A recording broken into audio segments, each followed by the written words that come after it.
Dear students, अस्सलाम वालेकुम। हमने अभी तक के डिस्कशन में टू वेरिएबल लीनियर इक्वेशन को डिस्कस किया है।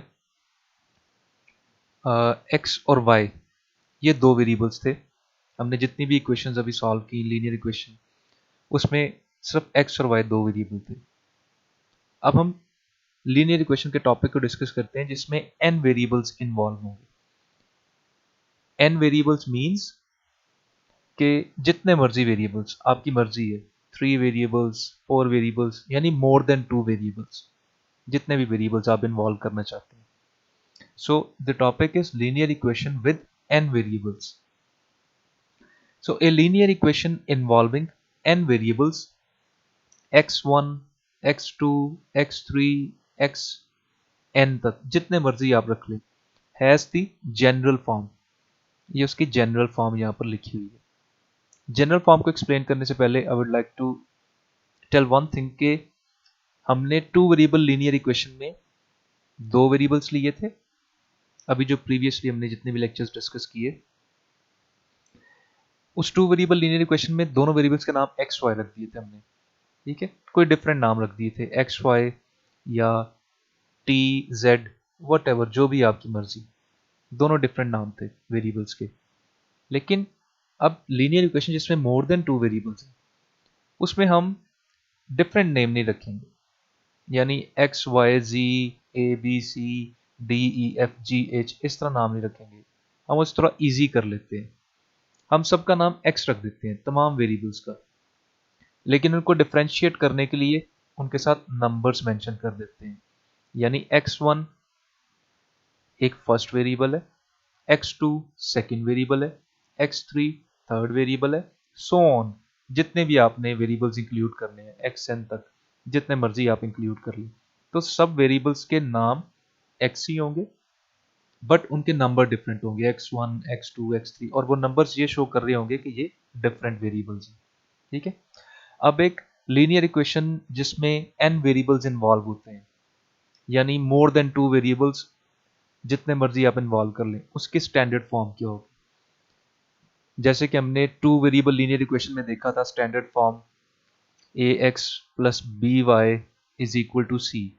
ठीक है, जिसमें ए बी और सी जो थे वो कांस्टेंट थे और एक्स और वाई वेरिएबल्स थे।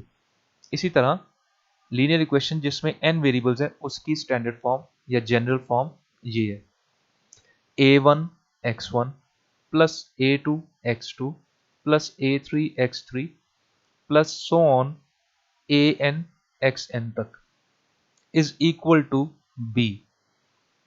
ठीक है, अब ये जो a1 x1 ये दोनों मल्टीप्लाई हो रहे हैं, a1 x1 से मल्टीप्लाई हो रहे हैं, ये basically a1 a2 a3 an और b ये कांस्टेंट्स हैं। ठीक है, जैसे मैंने यहाँ मेंशन भी किया है, where a1 a2 a3 so on till an and b are constants.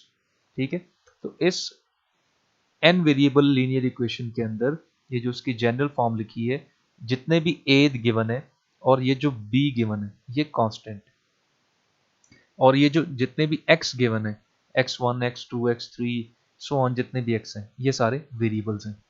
ठीक है, और ये डिफरेंट वेरिएबल्स हैं, x1 is different, x2 is different, x3 is different, x4 is different। अब दूसरी चीज इसमें कि not all a1 a2 a3 so on till an equal 0। ठीक है, ये सारे जितने भी a गिवन है ये सारे के सारे 0 नहीं हो सकते, किसी एक की वैल्यू गिवन होनी चाहिए या किसी एक की वैल्यू अदर देन 0 होनी चाहिए। बाकी चाहे सारे 0 हो जाए, लेकिन किसी एक की वैल्यू अदर देन 0 होनी चाहिए।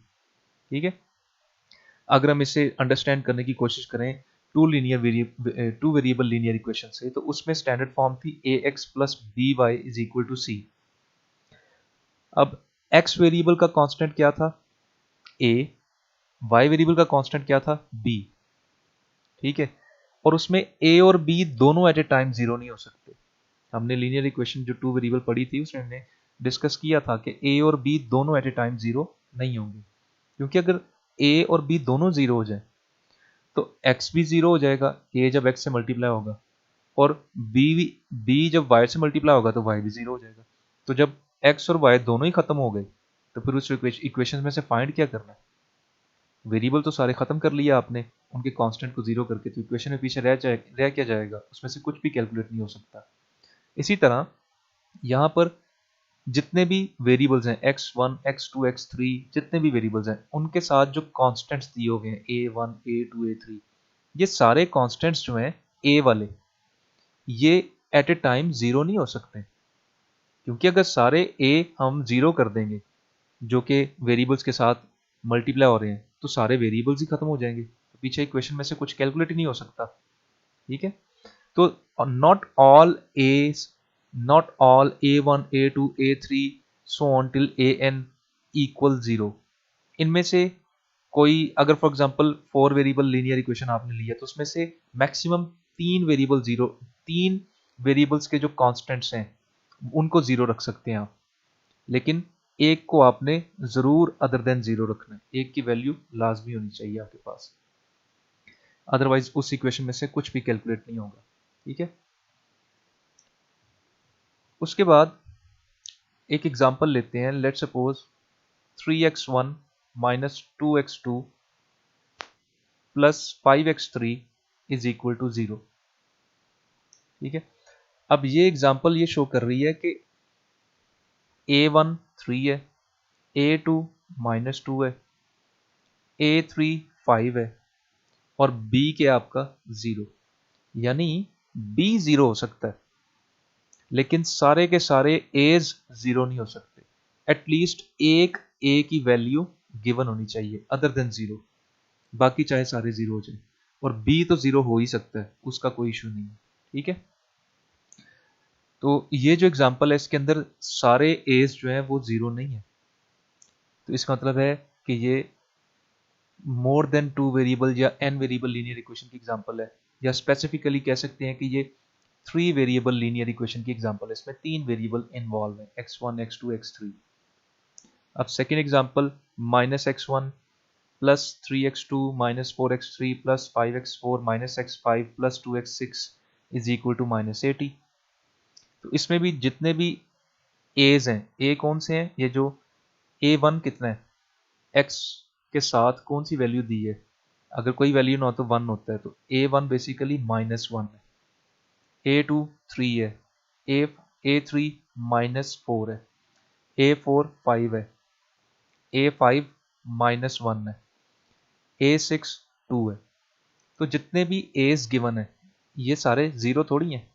अगर ये सारे 0 हो भी जाते, किसी एक ए की वैल्यू अदर देन 0 दी होती, तो फिर भी ये आपकी लीनियर इक्वेशन ही होनी थी।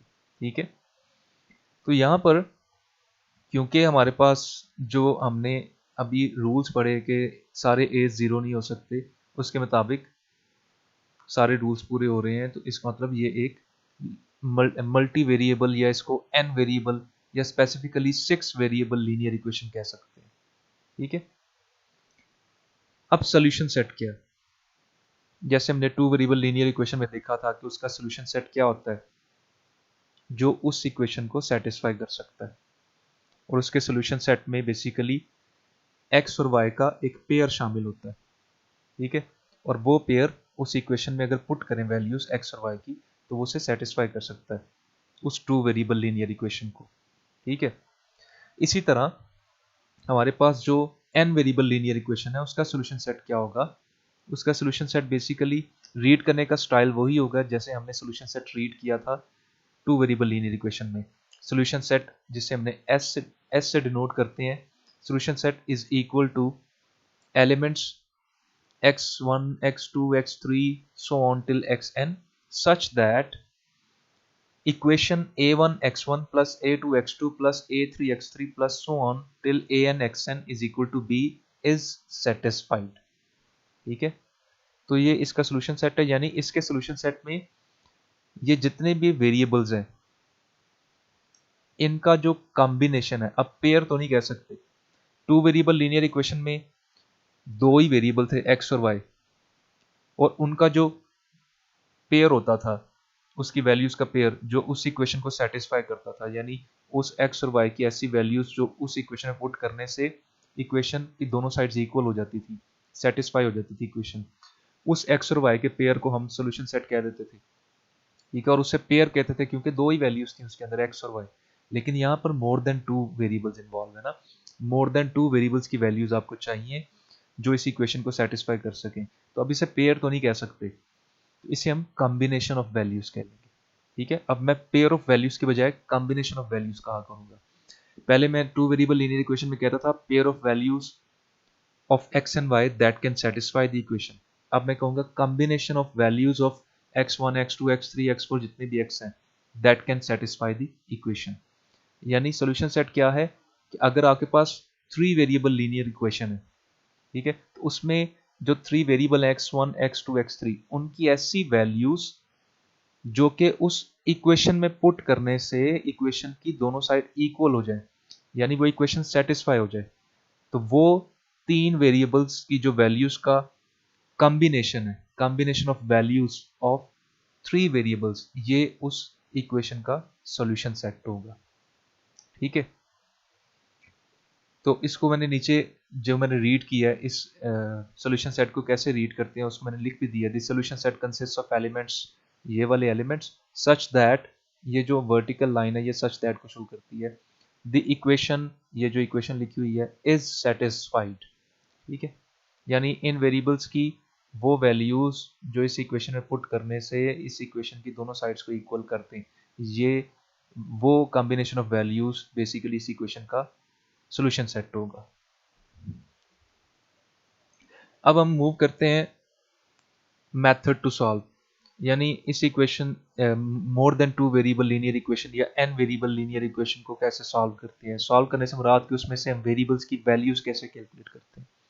अब टू वेरिएबल लीनियर इक्वेशन में हमने देखा था कि एक्स और वाई गिवन होते हैं किसी भी इक्वेशन में, तो उसमें से हम किसी एक वेरिएबल की वैल्यू एज्यूम करते थे और इक्वेशन को सॉल्व करके दूसरे वेरिएबल की वैल्यू निकाल लेते थे, और वो हमारे पास एक पेयर बन जाता था एक्स और वाई का जो उस इक्वेशन को सेटिस्फाई कर सकता था, वो उसका एक सोल्यूशन सेट था।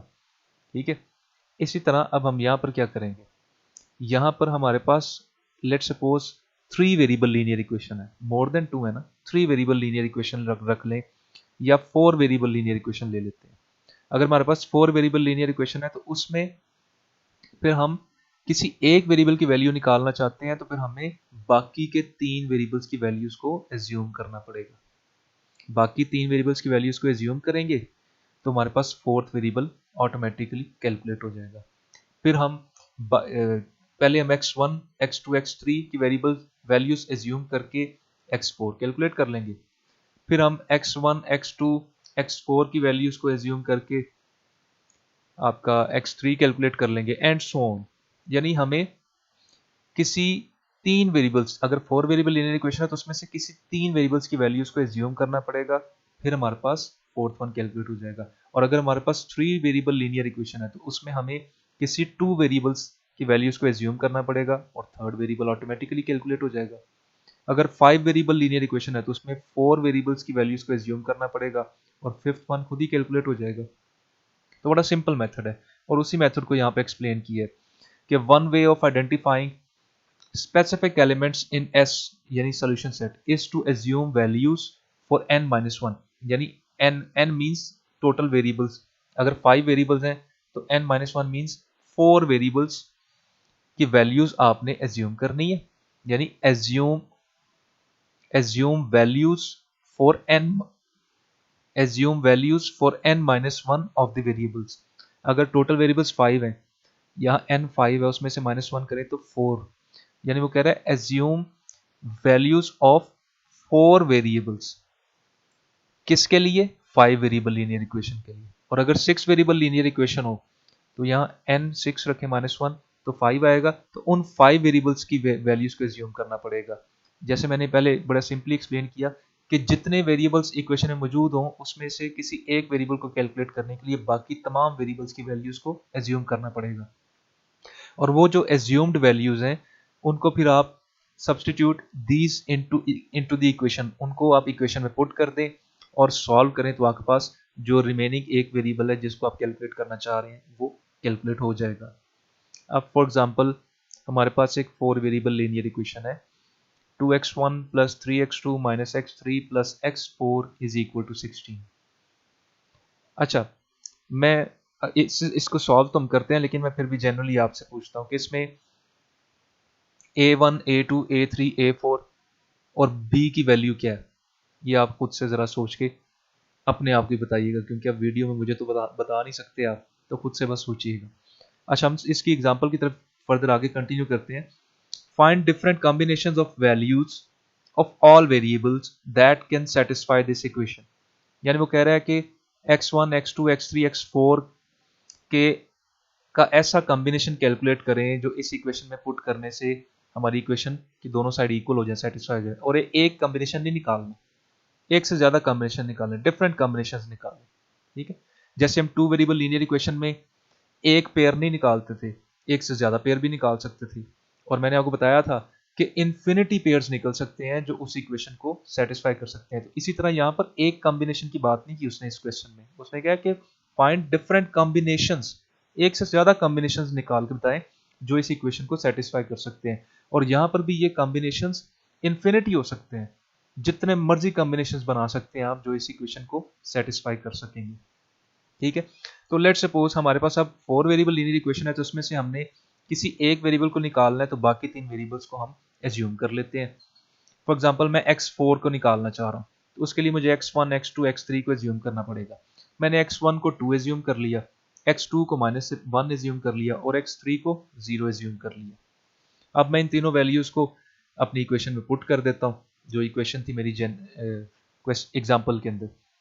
x1 की वैल्यू पुट की 2, x2 की वैल्यू -1, x3 की वैल्यू 0 और x4 एज इट इज आ गया क्योंकि इसे कैलकुलेट करना है, और 16 जो थी वो b की वैल्यू एज इट इज आ गई। अब 2 इंटू 2 4, 3 इंटू -1 -3, -0 वैसे ही खत्म हो गया, plus x4 is equal to 16। 4 -3 1 plus x4 is equal to 16। अब हमने x4 निकालना है, तो 1 को दूसरी साइड पे जाकर माइनस कर देंगे, तो हमारे पास x4 15 आ जाएगा। तो अब हमने x1 को 2 रखा, x2 को -1 रखा और x3 को 0 रखा, तो हमारे पास x4 कितना आया 15। अब ये हमारे पास एक कॉम्बिनेशन बन गया, combination of values of x1 x2 x2 x3 x4, और वो कितनी है x1 2, x2 -1, x3 0 और x4 कितना आया 15। यानी इन वेरिएबल्स की ये वैल्यूज अगर आप अपनी इस इक्वेशन में पुट करेंगे तो आपकी इक्वेशन की दोनों साइड्स एग्जैक्टली इक्वल हो जाएंगी, यानी ये इक्वेशन सेटिस्फाई हो जाएगी। तो ये जो कॉम्बिनेशन ऑफ वैल्यूज है x1 2 x1 x2 x3 x4, ये जो कॉम्बिनेशन वैल्यूज ये इस इक्वेशन का सॉल्यूशन सेट है। और ये सिर्फ एक कॉम्बिनेशन है, इस तरह के इन्फिनिटी कॉम्बिनेशंस बना सकते हैं आप जो इस इक्वेशन को सेटिस्फाई कर सकते हैं। जैसे कि 2 वेरिएबल लीनियर इक्वेशन में आप इन्फिनिटी पेयर्स बना लेते थे x और y के, जो इस इक्वेशन को सेटिस्फाई कर सकते थे। इसी तरह यहाँ पर आप इन्फिनिटी कॉम्बिनेशन ऑफ वैल्यूज बना सकते हैं जो इस इक्वेशन को सेटिस्फाई कर सकते हैं। तो हम कुछ और पेयर्स भी बना के देखते हैं। अब लेट सपोज मैं यहाँ पर x4 की वैल्यू दोबारा कैलकुलेट करता हूँ, लेकिन अब मैं x1 x2 x3 की वैल्यूज चेंज कर देता हूँ। बल्कि चेंज क्या करनी, मैंने x1 x2 x3 तीनों की वैल्यू 0 रख दी। ठीक है, और क्योंकि ये 4 वेरिएबल लीनियर इक्वेशन है, तो इसमें आपने 3 वैल्यूज को एज्यूम किया और तीनों वैल्यूज को मैंने 0 एज्यूम कर लिया। उसे इक्वेशन में पुट करने से मेरे पास जो x4 आया वो 16 आया, और ये जो नया कॉम्बिनेशन बना, कॉम्बिनेशन ऑफ वैल्यूज, वो बना 0 0 0 और ये x4 की वैल्यू 16। ये कॉम्बिनेशन भी अगर आप अपनी इक्वेशन में पुट करेंगे तो आपकी इक्वेशन सेटिस्फाई हो जाएगी। यानी इधर भी 0 पुट कर दूं x1 में, इधर भी 0 पुट कर दूं x2 में, इधर भी 0 पुट कर दूं x3 में, तो ये तो तीनों 0 हो जाएंगे और रिमेनिंग हमारे पास x4 इज इक्वल टू 16 रह जाएगा। ठीक है, और x4 की वैल्यू मेरे पास क्या आई थी 16, यानी x1 x2 x3 को 0 0 पुट कर दिया और x4 को 16 पुट कर दिया, तो इक्वेशन इक्वल हो जाएगी 16 इज इक्वल टू 16, ये तीनों तो 0 हो जाएंगे। तो ये हमारे पास फर्स्ट कॉम्बिनेशन आया था जो उस इक्वेशन को सेटिस्फाई कर सकता है, और ये हमारे पास सेकेंड कॉम्बिनेशन आया जो उस इक्वेशन को सेटिस्फाई कर सकता है। ठीक है, उसके बाद हम एक और कॉम्बिनेशन बना लेते हैं। लेट सपोज अब मैंने x1 को 0 रख लिया, x2 को 0 रख लिया और x4 को 0 रख लिया। x3 हम कैलकुलेट कर लेंगे, तो x1, x2 और x4 को 0 पुट करने से हमारे पास जो x3 कैलकुलेट हुआ that is -x3 is equal to 16। अगर माइनस को x के साथ खत्म करना है तो इक्वेशन की दोनों साइड को -1 से मल्टीप्लाई कर दें तो आपके पास x3 पॉजिटिव में इज इक्वल टू -16 आ जाएगा। ठीक है, अब ये जो कॉम्बिनेशन बना है इसमें x1 0 है, x2 0 है, x3 -16 और x4 0 है। ये अगर आप कॉम्बिनेशन इन वैल्यूज का अपनी इक्वेशन में पुट करेंगे तो भी आपकी इक्वेशन जो है वो सेटिस्फाई हो जाएगी। अब इसके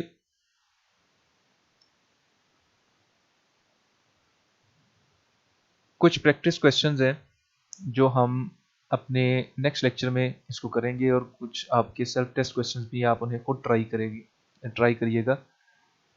लेकिन उससे पहले आप इसे अच्छी तरह ज़रा रिवाइज कर लें और इसके कॉन्सेप्ट्स को टू वेरिएबल लीनियर इक्वेशन के साथ कंपेयर करके अंडरस्टैंड कर लें।